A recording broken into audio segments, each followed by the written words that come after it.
परंतु चल जय शिवराय. भूकंपामुळे निर्माण झालेली सांदनदरी, तर कधी निसर्गाने निर्माण केलेले आशिनी स्तंभ, आणि याही पलीकडे जर गेलो तर लवंग स्तंभ हा प्रकार आपण शाळेत असताना पुस्तकात किंवा सरांकडनं असं ऐकलं देखील असेल. ट्रेकर कृष्णा आज तुम्हाला ते प्रत्यक्षात दाखवणार आहे आणि कुठे आहे याची सुद्धा माहिती आपल्याला आज मिळणार आहे. या निसर्गामध्ये, या सह्याद्रीमध्ये अनेक अशा आश्चर्यजनक गोष्टी आपल्याला पाहायला मिळतात. आणि हे महाराष्ट्रात असलेलं वडगाव दर्यामध्ये हे मळगंगा किंवा दर्याबाई मंदिर, या मंदिरात हे लवंग स्तंभ आपल्याला पाहायला जायचंय. तर चला तर मग आपण आता या ठिकाणाला भेट देऊया. जय शिवराय.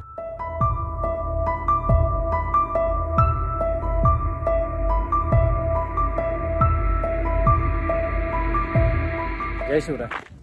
मी आज वडगाव दर्यामध्ये आहे. या ठिकाणी मळगंगा असे तीर्थक्षेत्र, या ठिकाणी असलेले लवंग स्तंभ पाहायला आलेलो आहे. आता आपण कमानीतून प्रवेश केला आणि सुंदर असं दोन्ही बाजूंनी असं गार्डन बनवण्यात आलेलं आहे. छान स्वच्छता या ठिकाणी पाहायला मिळते. लवंग स्तंभ हा प्रकार काय आहे मलाही माहीत नाही, फर्स्ट टाइम बघणार आहे मी. चला आता आपण बघूया.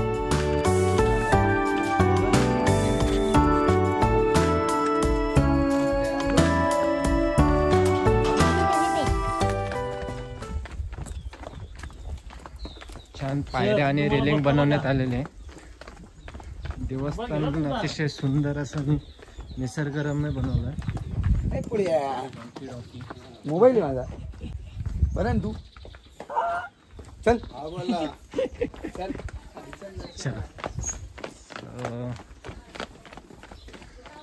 दीपस्तंभ दिसते आपल्याला समोरच.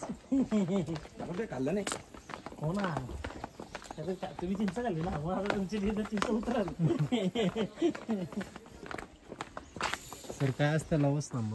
हा, लवण स्तंभ हे दगडातून झिरपणारं जे पाणी आहे, तर त्याचे जे क्षार आहेत, ते क्षार खाली पडत असताना ते अटकतात किंवा एकमेकांना जुळले जातात, आणि त्यापासून जो काही दगडासारखा तयार झालेला भाग आहे त्याला आपण लवणस्तंभ म्हणतो. ते खाली पडतात तर त्याचा ढीक तयार होतो आणि मग ते वरच्या बाजूला दिसतात. बरोबर आहे. तो लवणस्तंभ ऊर्ध्व आकाराचा, आणि वरून पाणी जे खाली पडत असतं, जसं बर्फ, पाण्याचा बर्फ झाल्यानंतर ते बर्फ लोंबकताना दिसतं, तसा दगडाचा काही पार्ट जो आहे तो लोंबकताना आपल्याला पाहायला मिळतो. ते दोन लवणस्तंभाचे दोन प्रकार हे आपल्याला अभ्यासामध्ये नेहमी पाहायला मिळतात, आणि आज आपण खरोखर ते पाहायला चाललो. धन्यवाद. तुमच्यामुळे आता आम्हाला आज लवंग स्तंभ काय असतं ते कळलं, आणि ते आता आम्ही पाहायला चाललो.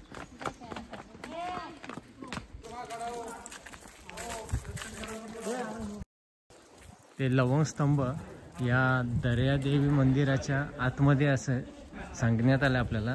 तर आपण आता जाऊन बघूया. चला.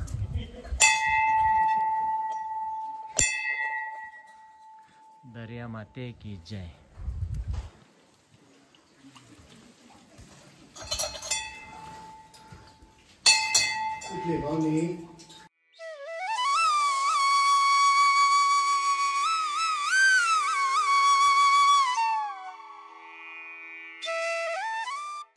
आता आपण दर्यामातेचं दर्शन घेतलं आणि या छोट्याशा दरवाजातून प्रवेश करायचे वरच्या बाजूने. या ठिकाणी आपल्याला लवंग स्तंभ पाहायला मिळते.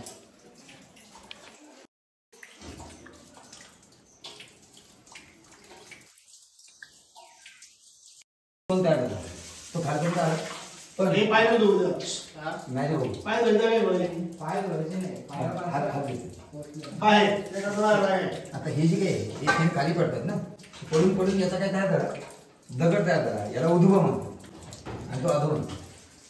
हे दोन प्रकारे ते आपल्याला दिसतात की हा थेंब पडून पडून त्या ठिकाणी तयार झालेला आहे.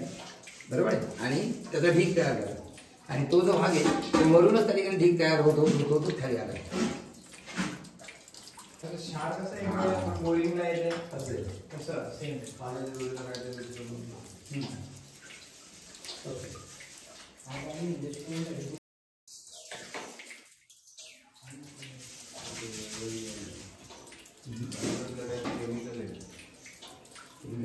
खूप क्षार म्हणतात.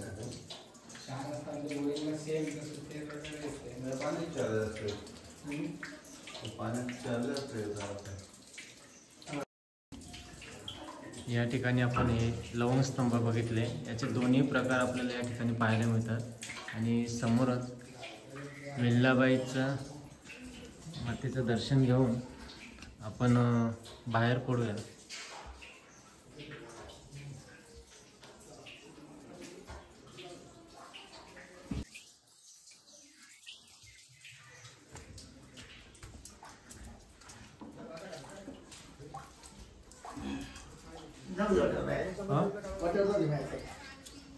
तो दरियाबाई देवी आहे ना,